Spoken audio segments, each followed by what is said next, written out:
Hello, everyone. Glad you could join us on today's It Has Nothing to Do with Age or Gender. Tony's here. I am. Tony's here. And also, we have a special guest, Dennis Scott. And Dennis, before we get into today's show, I wanted to talk a little bit about Tony. Now, I was with you last weekend at the Jed Smith 50K. Correct. Right? You're Correct. one of the race managers for that. Tony went 1,100 miles to do a 50K. You might think, why would he do that? Would you think that? Why would he go 1,100 miles to do a 50K? Unless there was something special about it, or some good friends, or a reason. The biggest reason is to travel.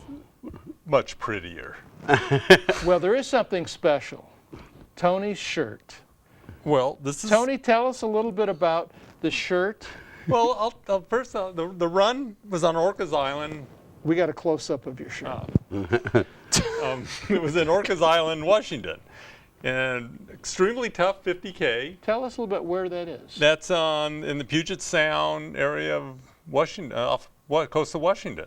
Okay. Between Canada and Washington State. Beautiful little island. And great run. The group that puts it on is Rain Shadow Running. Do a fantastic job. James is a ride director. Yeah, I mean, he just... Run director.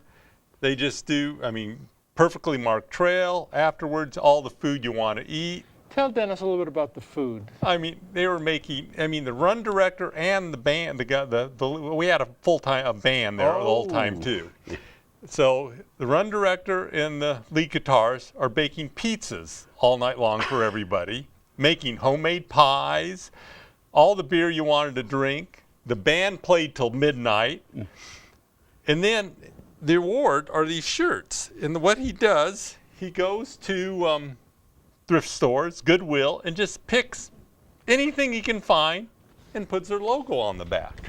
And I don't know. Show us your logo. logo. Show us your logo. You can see that. You gotta watch Yeah, I'm falling apart there. I know. Yeah. And We got your logo. Do it again. Did you get Do it? it again. Oh. There it is. We got it. Okay. Good. And anyways, it's just a fun time, and had a great time. But tell us a little bit about the difficulty of the run. Explain to Dennis. Well, the run had 8,400 feet of elevation climb Oh, in it. So you had a bit of climbing. but you had that much downhill, And you too. had that much down, and the down wasn't, you know, for me, I'm not a great downhiller, so it was about as difficult as the uphill was. It was, you know, steep downhill, steep uphills. There was some area that you can actually run comfortably on. But if you were a good downhiller, you did well. And if you weren't, you did like me and barely finished. You finished. You finished. Well, the Jed Smith, you could have gone there and had, we got about probably 600 feet of climbing and downhill over all the laps. Total. It's a little different.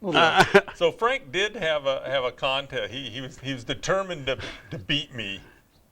Jed Smith. His time had to be better than my time. Oh. And he did do that. Yeah, see? And, you know, you got done. It wasn't dark or anything. It wasn't dark.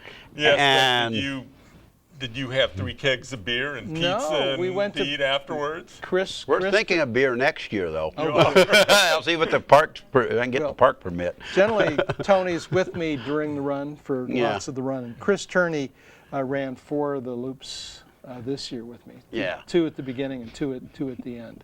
But I just wanted him to share with you a little bit about Orcas Island. And he's so proud because he's wearing his shirt. He wouldn't tell me about the shirt ahead of time other than... Well, I just thought it was such a great idea how he did it. And, Well, we give a technical shirt for all the runners. We did give out beer glasses this time. Got a beer glass. And you got, any of your age group, you got a beanie. I got a beanie. I got another beanie. you can use one. All right. Well, we're going to get into this, but I often start the show with a quote. And this is a quote, Dennis, by Walter Elliott.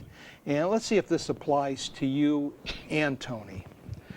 Perseverance is not a long race. It is many short races, one after the other.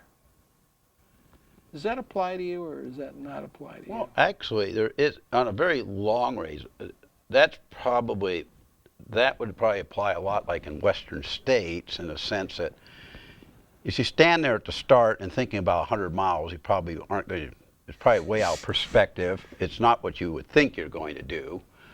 You know, it's just mind-blowing. So what you say, okay, I'm staying here. Well, first goal now to go top of Squaw Valley. I want to go up to Squaw Valley in about hour and 15 minutes, hour and 10 minutes. And now I'm at the, okay, so you get to the top of the mountain. And now, okay, the next thing to do is go over to Lions Ridge. You know, all right, that's my next race. Do that. Yeah, you break it in. Yeah, and then you just keep going, and then you start getting down there, and about when you get down there and you start entering the cow loop thing, you start looking at, I'm not that far from Auburn. You keep going, and then crossing the rivers kind of you start getting the smell of the barn. And yeah, it's 20 miles, but still, even there, From the river. Yeah, from the river, it's 20 miles to the finish. But even there, it says, well, let's go run over to Auburn Lake Trails and Brown's Bar and over to then after there, run over the 49 crossing and then the No Hands Bridge. And you just put it all in pieces and it all comes together. And with the idea that if you're going to go for 24 hours, I need to do it in this amount of time on each group. Or if I'm going to go for 30 hours, I need this. So that's really how you do 100. Really, most people do 100 miles. They're not sitting there thinking about Auburn when they're sitting there at Squaw Valley. You do 50 Ks that way too. Yeah. So does this quote apply to you too, Tony? Well, sure. I'm sure it applies to most of us that do. So how does it apply to you? How does it apply to you? I do the same thing. My races break are it up? between aid stations. It's much shorter to think of 5 miles than to think of 30 or Yeah. Okay. But even in a 5K, it's kind of interesting too, because you run mile markers there. Well, yeah. So it's still breaking it into pieces. Yeah. No, that's a smart way to do it, is to break up, segments. So, since you mentioned Western states, when was your first year of doing Western states? 1981. Were you born then?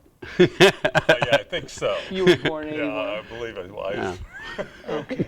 So Dennis, tell us a little bit about because Western states hadn't been run that many years, what on earth went into your head in 1981 or before thinking about running Western states? Give us a little background.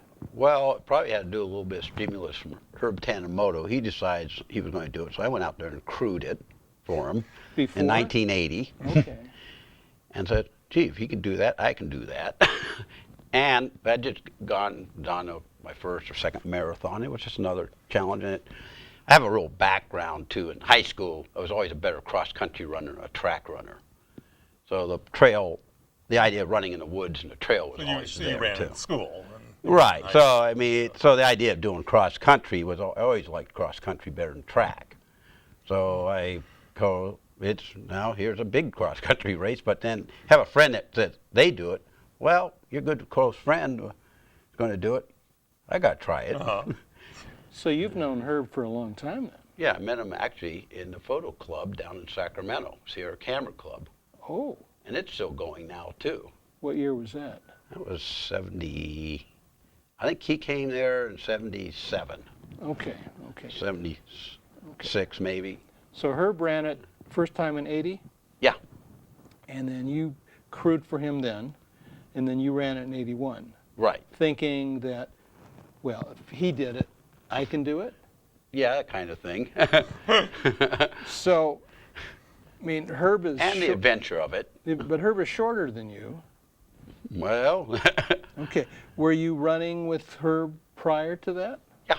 Okay, so you knew his ability and you knew yours? Yeah, we did the New York Marathon. The first, we went over to New York and did the New York Marathon early, in 1980. Wow. And so my brother had an apartment there, so I stayed there. I had the place for it to stay, and we just had to get to New York. Okay. So he went further than you for a run. He did. You only went 1,100 miles. I can fix that. You want to know the furthest distance I went for a run is as far as you can get away from Sacramento and be on land, and that's at Comrades in South Oh, Africa. South Africa, yeah. So, In South Africa, Durban, South Africa, if you go through the globe, you end up out in the Indian Ocean, and the closest point to that is the tip of Madagascar or Durban. That's as far away you can get from Sacramento and go do a race. It's a Comrades. okay, so what year was this? Well, that was I actually did it a couple of times. 1997 was the first time after they had abandoned apartheid. We weren't going to go there, and we went. Buffalo Chips did it as a group. Oh, Buffalo Really? Chips did it. Huh. Yeah, it was a group thing with the Buffalo Chips, and actually we went 4 times as a group with Buffalo Chips. What was the distance? It's 50. Well, the uphill is 54 miles, and the downhill is 56 miles. Yeah, they change each year. One year they run Yeah, it and they have a- one year they run Oh, it downhill. okay. Yeah. So, and of course, well, why would you go there? Well, the part of it is let's go to Africa on safari. Okay. Okay, you do the run, you get to know the locals, and then the first time we went over to Kruger Park and then Drakensberg and over Cape Town and that. So then the next time we went a little further, we did the race and then went up to Zimbabwe and Victoria Falls and that. Okay. And then the third time went to Kenya and the Masai Mara and the Ngorongoro in Tanzania. And then the fourth time went to the Serengeti Plains and Tanzania and Tarangire. So it made it's a reason to go on an adventure too. Mm-hmm. And since I like doing photography, well, safari is a place to perfect, do yeah. it. Oh, so you did your photography along with. Right. So you do the running event and then go and have a reason to be in Africa on safari. Okay. Well, tell us some of the challenges in doing an event in a foreign country, Well, if there's any. it wasn't. Well, it's kind of. It's usually the traveling, getting there and back. Is that even Tony probably experienced even just going up to Washington. That it's not quite like just getting up in the morning and running something in your backyard. You know, it's kind of like you got to deal with jet lag and the normal stuff you would do. So that goes into your running event issues. As far as South Africa goes, they speak English, so that wasn't an issue. Okay. And we've been to about 20 different countries, and they don't speak the language, and you just got best to just learn. You kind of learn to recognize what things are, and if you do a little study before you go, you can figure out the customs and things. Yeah. Things, you know. So, well, what's more amazing is how many countries actually do speak English, not the ones that don't. The ones that do. Yeah, we went out and did a 1-week series of races in Germany called the North Sea Lauf. And which Is this Lauf, with the club, Buffalo Chips? Yeah, we did that as a group too. As a group, okay. A small group, and it was 5. And done this twice in Europe. This is 5 races in a week. You run a weekend, get Wednesday off, and then you do the other. And they're different lengths, 5K to half marathon usually. So doable. Okay. Yeah, but you got to realize you're going to be doing this for 5 days, like Sunday, Monday, and Tuesday. Take Wednesday or 6 days. Yeah, Sunday, Monday, and Tuesday, and then Wednesday. You take Wednesday off, and then Thursday, Friday, and Saturday. There are 6 days. And you have various lengths. So if you go race the first one too hard, you're going to be dead for the next one, yeah. In Germany, actually, I had my best race was the last one because I did hold off on the others. Okay. What was the distance for that one? That one was 12K. This is one of the most interesting races. They take you out on a boat at high tide to this island. You'd love that, Tony. Yeah, well. You go out in this boat at high tide on an island, to this island out there off of Kuskofen. And we stayed there, and they had water, a little food, and that, until the tide went out. And then you ran on the sea bottom back to the shore, back to the mainland. Before the tide comes back in. Before the tide comes back in. So there's a cutout. There's a cutout. There is an incentive to run. Well, it stays out for quite a while, Yeah. but the fact is that but the boat, if you're on the island, the boat couldn't come back in for like 12 Right, yeah. hours to get you. So it was that's the final one. That North Sea Laos, they change the courses and all the other 5 races every year on different islands and stuff. But that one's always the one they have. They always have that one for the last one of the series every year. So it's It kind of sounds neat. yeah, it is so special. Wow. And we also went to England doing the same type of thing, 6 races in a week in Tour Tameside, and that was So fun. these are scheduled races, or Yeah, they're regular events. and they have that many races? Mhm. These It's different locations? You're going to different locations? Well, it's like different locations within the Within the country. Tameside is the county that Manchester's in. Okay. So Manchester. So all the races were in Manchester. In that area. Yeah. Yeah, and the longest was a half marathon, the shortest was a 5K. Okay. And it had actually a regular traditional European cross country one. Okay. One of them too. So, and in Germany, what was there was they have these on the North Sea. They have these 6 islands out there, and some would be on shore, but we actually did a special year where they made sure all of them were on one. You did a different island each time. Mm-hmm. So you take a ferry boat out there and you run a 5 to 10K on each one of these islands. That'll be fun.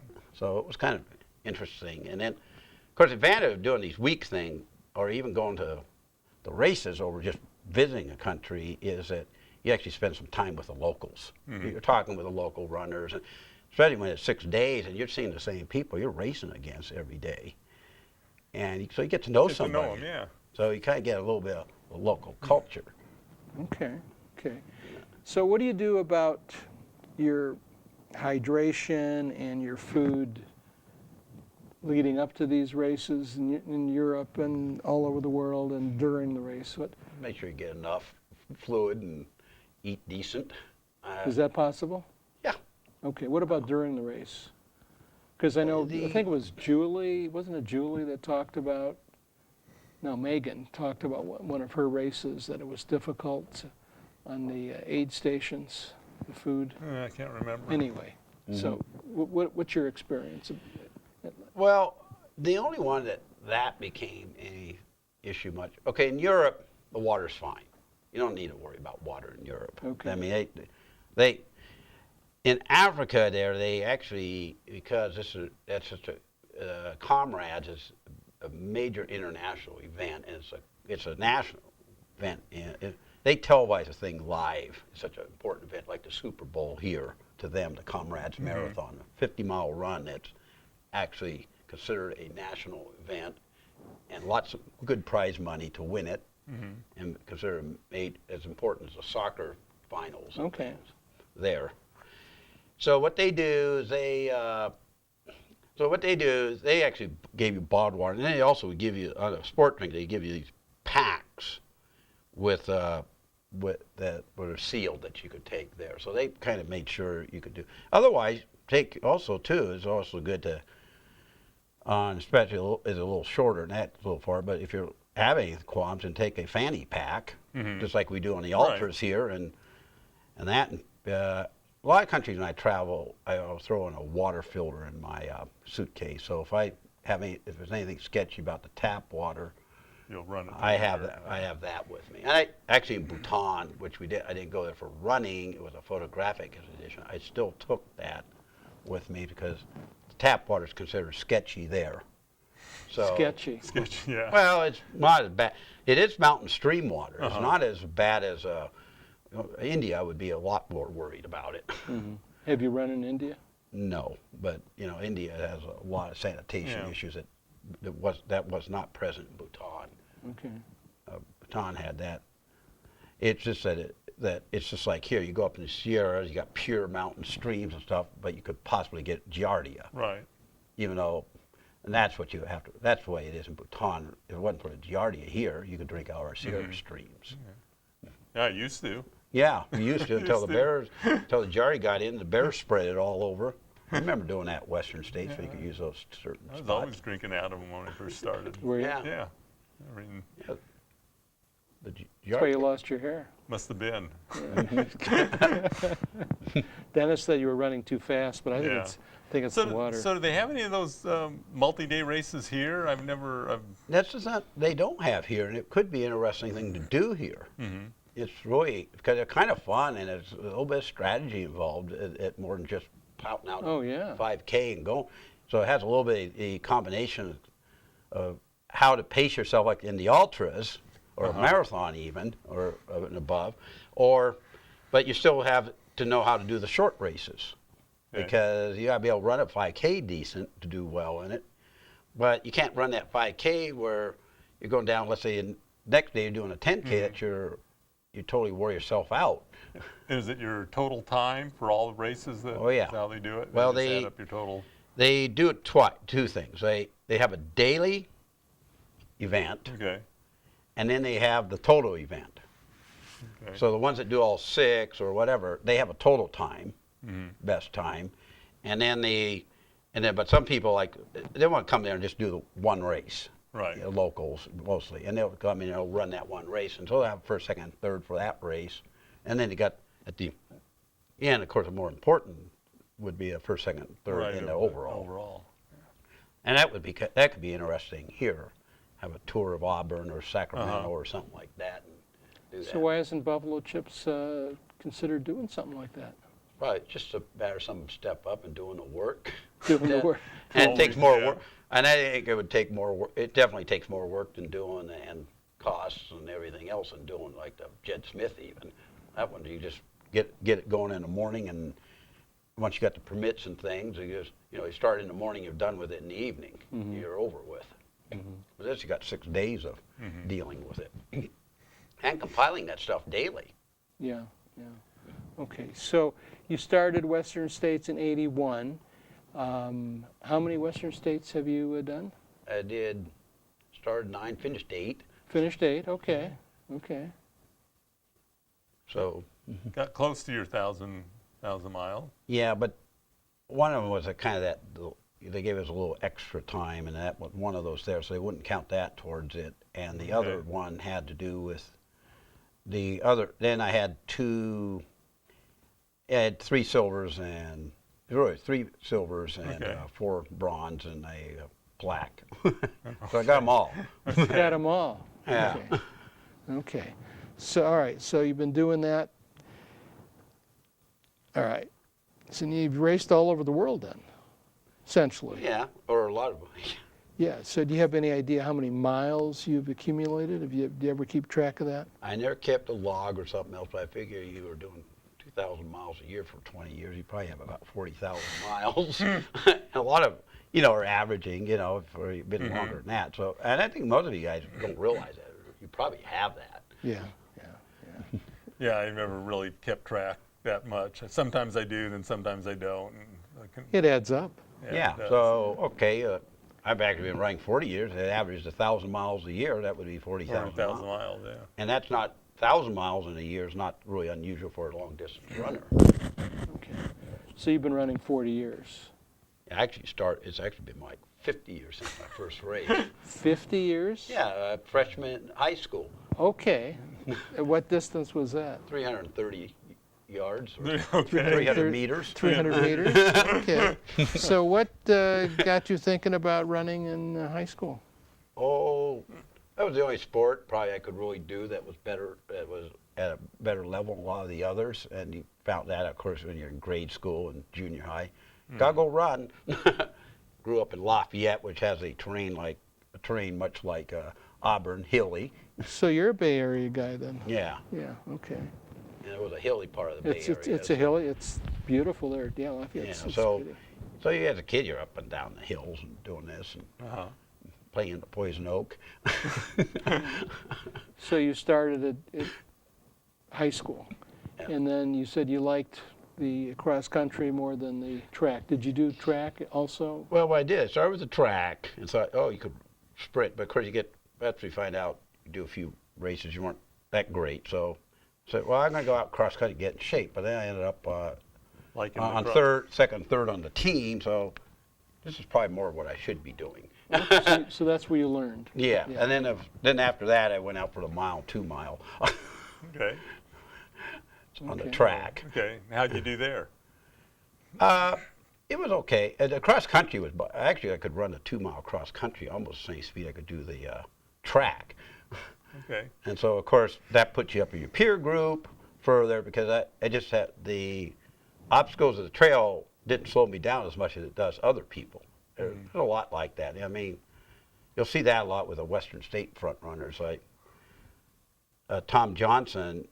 Here he won Western States because he can glide through the elements. Yeah. But put him on the marathon course down Sacramento, he was back there a ways. But he could really knock his peers off in the On the trails. Yeah. right. And there were quite a few people like that. It's learning how to deal with the elements and learning how to run up and down a hill efficiently. So what do you think the secrets are? Running up and down the hill? Well, actually, downhill is spotting ahead. You know, in other words, running downhill is a skill. You know, it's not, you're not pushing the muscles forward. It's the biggest muscle you use downhill is dancing around on the trail, avoiding things and landing. Or actually, what you're really looking for is 20 feet down the trail where your foot's going to land. Okay. So that means you don't want to land there. I want to step over there. So that's what you're doing. That's how a horse can't see where its feet going. It looks down and the feet just end up there. You know. That looks forward. Yeah. Yeah. So that's what you have to do running downhill. And then running uphill is, of course, developing the strength, but then be able to, a big thing in mountain running, and this is the difference between flat running, is to be able to vary both your cadence and your stride length. That's what a lot of people, you'll find flat runners aren't very good at that. And if they hit the mountains, they're trying to do a flat stride. And They still have their stride length. and really, it's changing that stride length is a thing that they don't learn on the flats. Yeah, shorten the stride. And Yeah. Take more steps. And that's so you can maintain the same cadence. Going uphill, you shorten down, you kind of lengthen out otherwise, and do that. So that's what you want to do. Okay, cool. All right, so 50 years of running, and so what would you say, do you have a greatest accomplishment or what you're most proud of? Of course, there's nothing like finishing your first Western States, coming down that hill and rolling in there.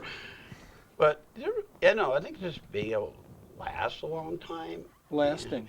Yeah, lasting a little bit. But, you have moments of certain races that stand out, and, you get up high and, it's like, even, Tony likes to know about with the ride and tie, both of you have been involved with. That's just a tie at Forest Hill.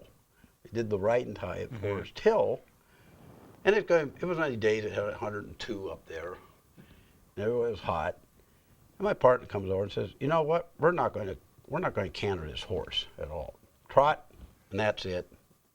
And we roll in, and for the first 15 miles, we're riding our horse. We never cantered it, we just rode in, and we come rolling in there 30th place in the ride and tie, which still isn't bad out, 200 entries that year. Rolling 30th place, but because we didn't override our horse, we just kept it under control, we rolled out of there in 15th place. That was getting 15 places of doing nothing. No work. And then the next rest of the race. Protecting your horse, though. You're protecting. Oh, yeah, we took care of it. This horse was a great trotting horse anyway.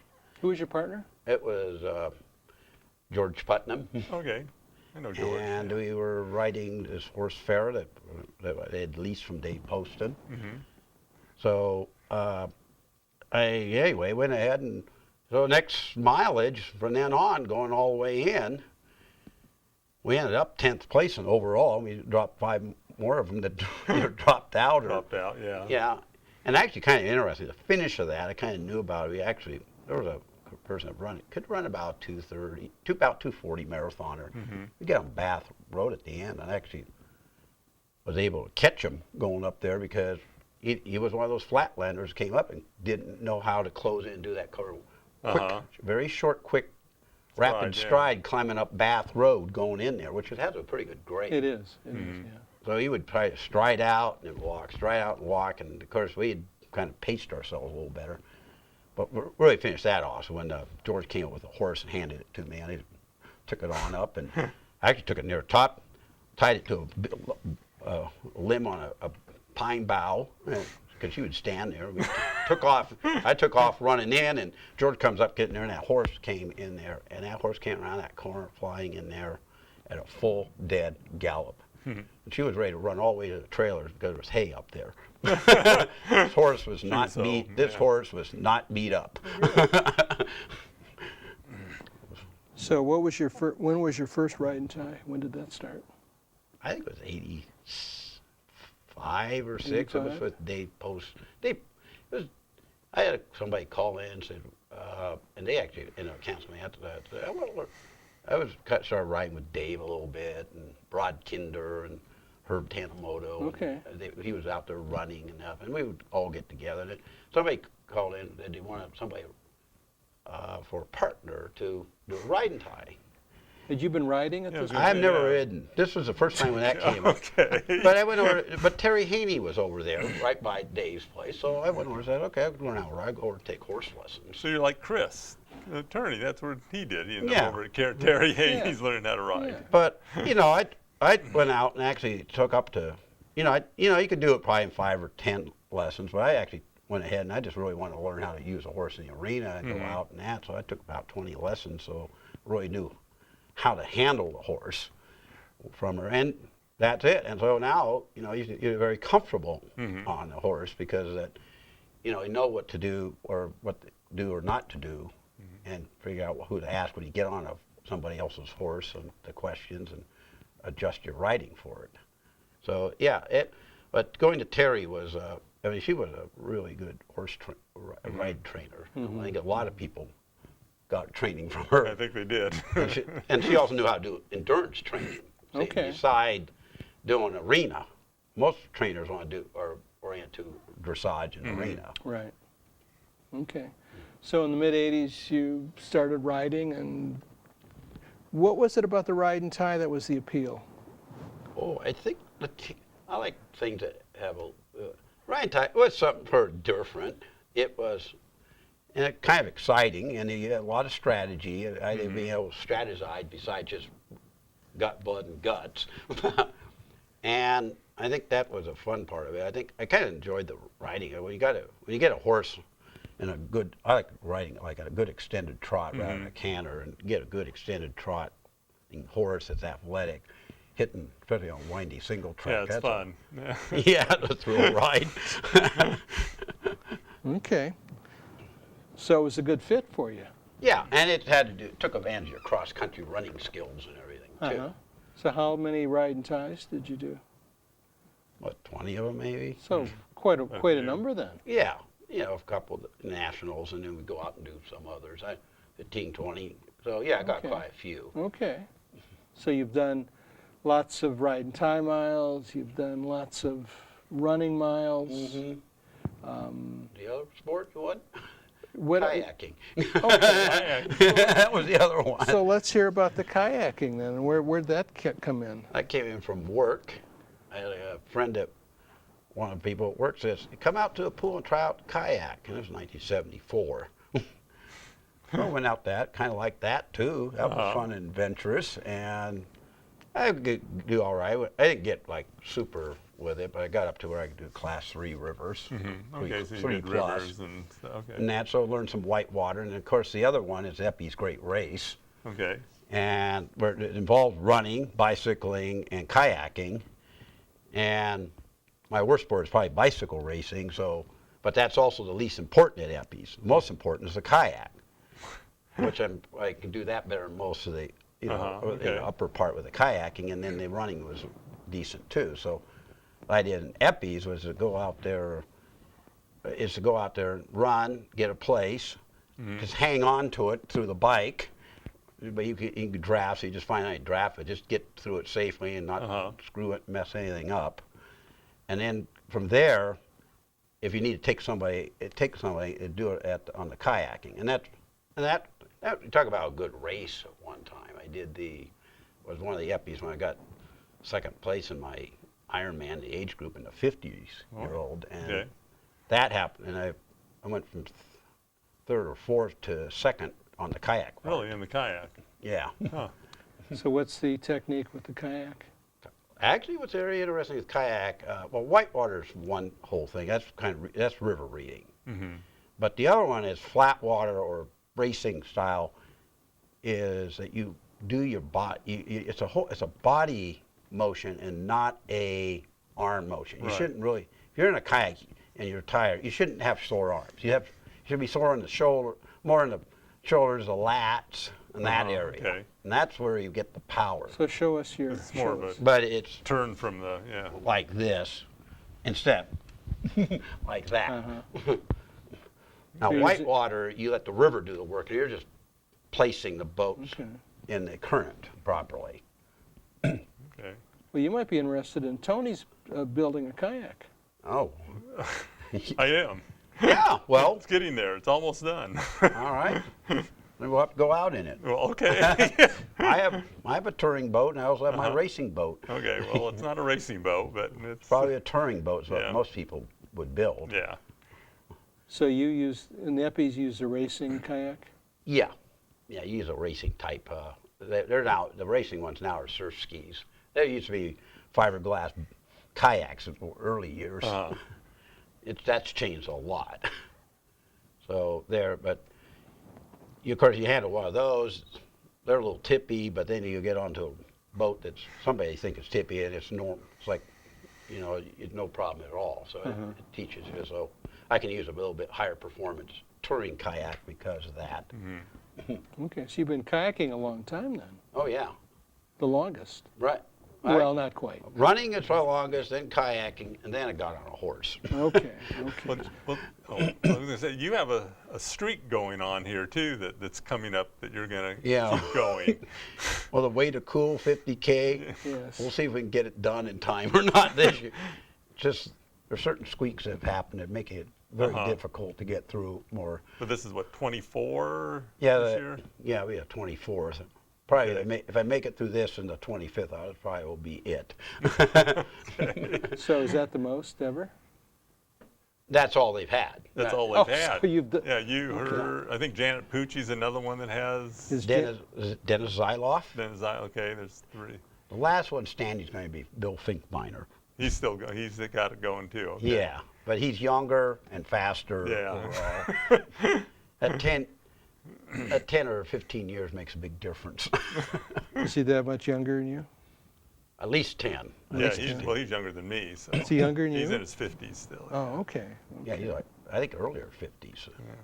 Okay. So you've done every single way to cool. Yeah.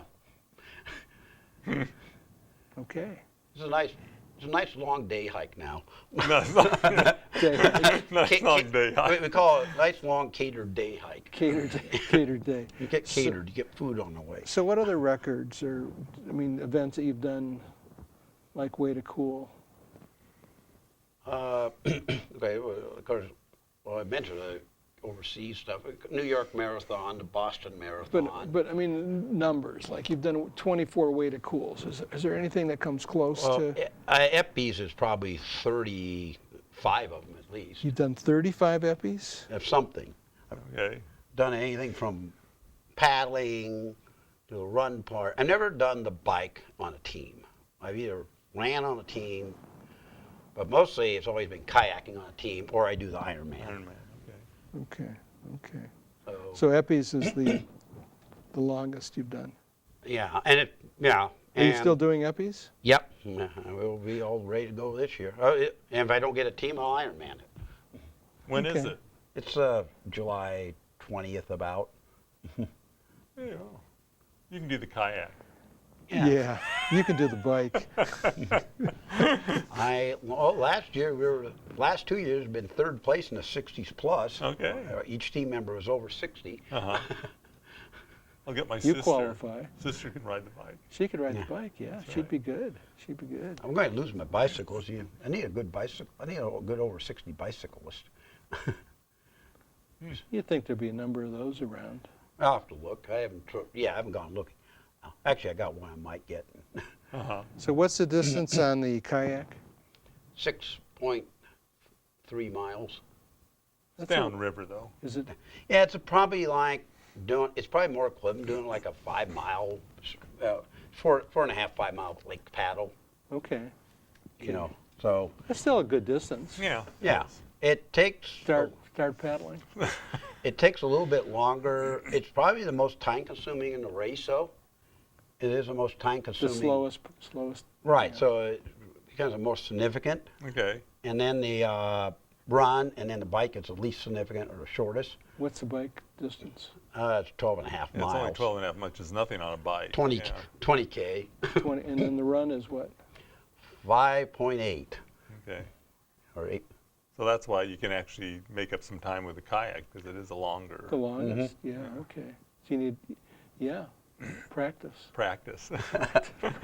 Practice. Okay, well, yeah, I'll go out because we need to get the training done for Eppies, so I go out with you. I'll have somebody go with. Then there's this race in Oregon that has about skiing. I forget the name of it. We were talking Yeah, you about tried to get me to. skiing and I think, well, some kind where of my boating cousin- or kayaking and running. Yeah, that's where I think it's up by Bend, or my cousin lives up by Bend. It is and by it's Bend. just- It's by Bend, yeah. Yeah, that's where, yeah, I would probably have a place to stay if I wanted to do that. I have to look it up. But you have to ski downhill. I can get downhill. but Tony, Yeah. you're a skier downhill. Yeah, it's only been 30 years. yeah. I'm yeah. sure I could break something Going downhill. going downhill. Okay. Get to do the snow plow all the way down. Yeah, I know. So with the Eppies, you can go on for that forever, can't you? Yeah, I mean the distance isn't that hand. You got plenty of time to do it. I mean, the only thing if you're going to Ironman, you know, one thing about a kayak, or at least a kayak and a boat and a bike portion, is that if you're tired, you're still going downstream with a kayak. You can float. rest, yeah. You're going to make progress whether you like it or not. And a bike, you know, you can go along the coast and that. The run is one that there's no other way but just do it. Mm-hmm. No getting around on the run. You got to do it. There's no floating. There's no coasting. There's no. But it is short. Yeah. Okay. Tell us a little bit about buffalo chips, the history of it. Okay. Yeah. And Buffalo. that goes back a number of years too. Yeah. Well, that started. The club actually formed in '74, but it kind of, sort of was going together before that, and it was like Abe Underwood and a bunch of his friends would go down to the Buffalo Bar in Sacramento, which is now has a Safeway on it, the property, but it was it used to be a Buffalo Bar and the Buffalo Brewing Company there. They actually had a beer called Buffalo Beer in Sacramento. I don't remember at, that. At the Gold. Well, you weren't around the Gold I was Rush. here in '74. Or were you around in the Buffalo Brewing Company was in like 1800, late 1800. And I missed that. Yeah. So anyway, that was that. But the Buffalo Bar was there, and they used to run out of there. And finally, there was this relay race, which is actually where Jed Smith came from. A relay race from Marysville to Sacramento. It was 50 miles, and it was relay of 5-mile legs down the Garden Highway. So you get a team together, 10 people, and they each do 5 miles. Mm-hmm. So they decided, I guess probably 73 or so, or 73, 74, decided the group there, they were meeting, and they decided they wanted to run it, and they got the Buffalo Club to sponsor them, sponsor their team, pay for their team to do this. And they made up shirts that called the Buffalo, and they called themselves the Buffalo Chips from the Buffalo Club. Bar. So they were represented by a bar. That's how it got. And that's where it grew from. Kind of like the Hash House Harriers talk about their roots, although Buffalo Chips have kind of the same. And so then that race eventually, I don't know who was doing it, but eventually that turned into the Jed Smith 50-miler. How did that happen? Well, went from people wanting to Ironman, quote, Ironman to relay. Okay. Okay. So then it turned into a 50-mile run, and then they started that before I was actually a member in the Buffalo Chips. So, the Jed Smith Ultra is a very 50-miler has been around a long time, and it used to be the only rate. Like when Western States started, it was That's the only only other thing race, that they people could qualify on even. And then Was it Jed Smith? Yeah, originally, or when they were running it so they could do that. It's old. Jed Smith is actually older than what it's at least as old, if not older, than Western State. Okay. Not quite. That's right. Western State officially says 74, but it probably started about the same year in 77 or 78 when the Okay. Western States actually said we're having an official race here, not some people trying it. Okay. So that's been around a long time. The AR-50 was actually formed just for the Western States okay. training. Were Buffalo Chips connected to the AR-50? No, that was actually Sally Edwards. Sally Edwards, okay. Did that because she wanted to run Western States, and so she wanted to have some practice race that everybody could run on. Okay. And so, Reason, yeah. yeah, I think that was '79, the first of that. Okay. It was 79 or 80. I know Herb ran the first or second. Herb Tannenbaugh ran Okay. the first or second one of that. Yeah, he's in the audience today. Yeah. Yeah. Okay, so then when did you get started with connected to Buffalo Chips? Oh, I joined them in '82. 82? Yeah. Okay. So you've been with them a long time. Yeah. And all these different runs all over the world. Mm-hmm. So Jed Smith, the Buffalo Chips, and it's a pretty active club. Must be Yeah. one of the oldest running clubs around. It's one of the it's the oldest in the Sacramento area by far. Okay. Okay. So. And if somebody is interested in becoming a member, what does one do? Fill out the form and go to the internet, fill out the form and pay the dues. And we appreciate if you kind of come to Tuesday night and events and have fun with us. Okay. Well, tell us a little bit about Buffalo Chips then. Well, it's just Currently. currently it's a general running club. We do have some USA track and field type teams and that, but basically it's a general running club for all abilities. Right now, of course, the top end is a little short of what they used to be because they are now all the really top runners they will go out to places where they can get paid money Right. Okay. by some shoe store or and being paid as far as I'm concerned, if they're giving them free shoes and that, they're paying them to run for them. So, but other than that, we have a good solid kind of front middle area, and we also take people. There are people out there that kind of like go around and they like to be out there the social part and walk, walk the loops around and work up to maybe jogging a little bit. Yeah, so we have all levels from people that walk to people that do, to not 240 marathoners now and that. We've had them down to 225 in the past, but those people now are, like I say, they're going to locations now where they're going to get a little pay Get for something. them. Yeah. Get them. How many members are there? I think there's about 350. Okay. Quite Big a few. club, big club. It's big club, but active core is Right. more like Of course. Yeah. maybe 50 to 100 depending what's going Okay. on. It's kind of, because a lot of them are for like family membership, so we got their kids. And that's the other thing. We have a youth chips part that's fairly competitive with the, and that's a separate set of coaches and stuff that will get, have the young people are interested in competitive running. Okay. And Okay. starting too, they'll develop. So you come to the meetings, and then isn't there a run connected with the meeting? Well, the meeting basically is just Tuesday night. We call it Tuesday night workout, and that's sort of the center core of it. And that's down in Commerce Circle at the we go in and out of the Boy Scout building there. And then then they have a group. They get together on a Saturday run and a Sunday run group too. And they'll do that in various locations and that. I kind of, because I doing like way to cool and that, I'd kind of come up here and Okay. do my thing up here. So it's mainly road runners you have in the. You have all types, ultra runners, road runners, that kind of thing. And we've had competitive teams in the past in the ultra series especially. Okay. But when you train for ultras, you're not going to go out there and do flat runs on a bike trail. No. Unless you're doing Jed Smith. Yeah. Yeah. Even then, they'll go up in the hills, just come down and do that. Right, yeah.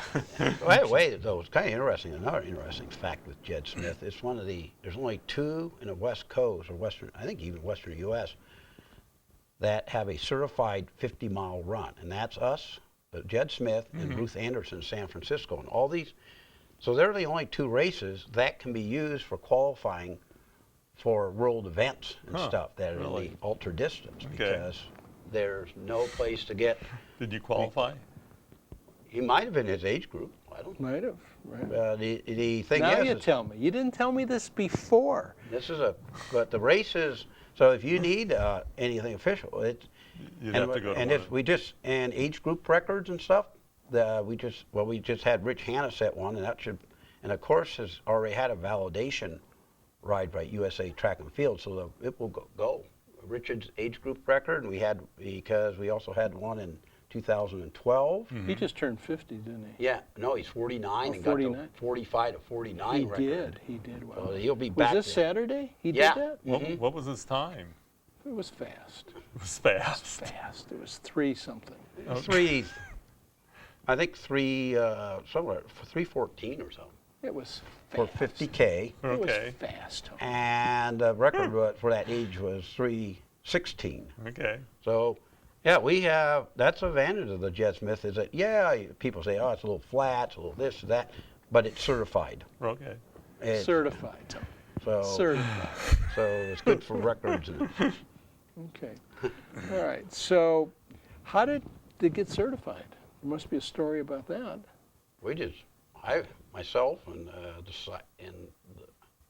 when I took race director, but we decided earlier that it was doable to certify, so we did it, because you have to, because it's not a total trail course, and that you got different areas that you can ride a bike to it. That you can measure meet it. the USA Track and Field certification standards with Okay. it, and do it. You can't do that in Western states, and you can't ride the bike and have it. So they have to certify by being able to ride a bike and check the distance. That's how they do it. Couldn't do Right. it on your Orcas run. It would be difficult. It'd be difficult. No, that's why they don't do it there. They'd have to push but- the bike. But they certified it. The Jed Smith has been certified like they do the California, same methods that were Okay. used on a California International Marathon, and a New York Marathon, and Okay. Boston, all of them.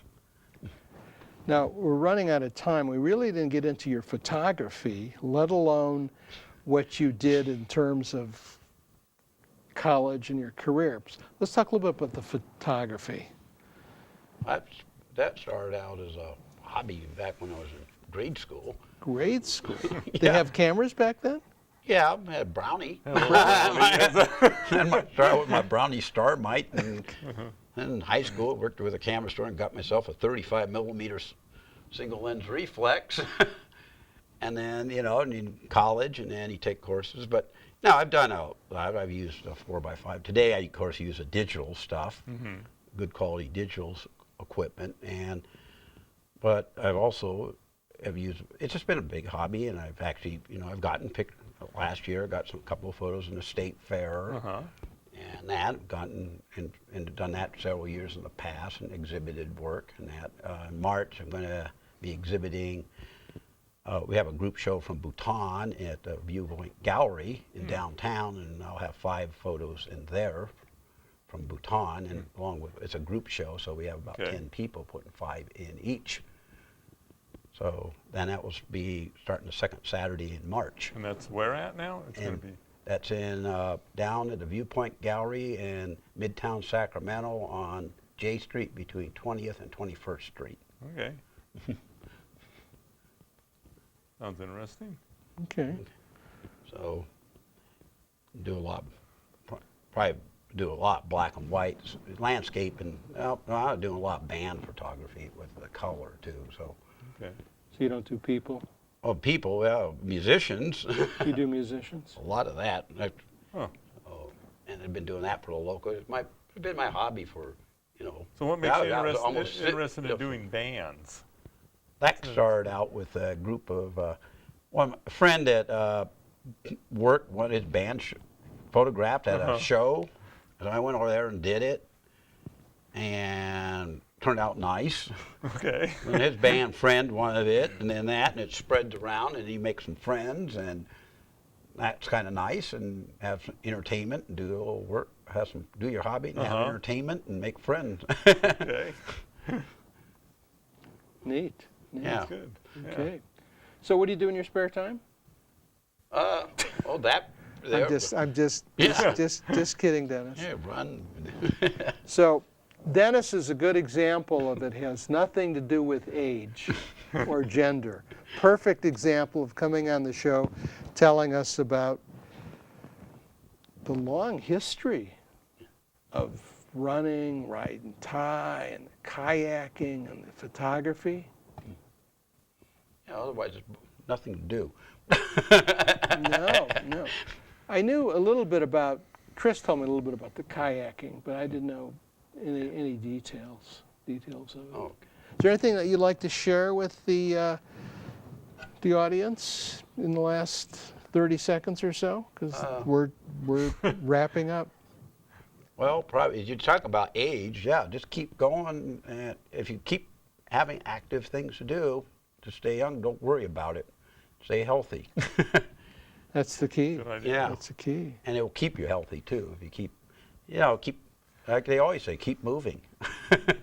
We do all the time. Yeah. We do, yeah. It may not be as fast when you're No, Tony's 65. Tony's getting faster. He's getting faster. He told me that looks trim and slim. he's trimming down. He's cleaning up his act. And now, you've only done about 8 50Ks. That's it. And so this Orcas Island was a training run for Way to Cool. So he's probably going after some record at Way to record. Some record. Some He's record. going out to finish Western States when he turns 70. There you go. This is all leading up to it. All leading up to it. Well, thank you very much, Dennis, for coming on, and it's been really neat having you, and enjoyed that, and fun seeing Tony's new prize, Yeah. his shirt. Actually, I got 2 of them. Why didn't you bring the other one? Well, I couldn't wear both of them. Well, you could have showed us.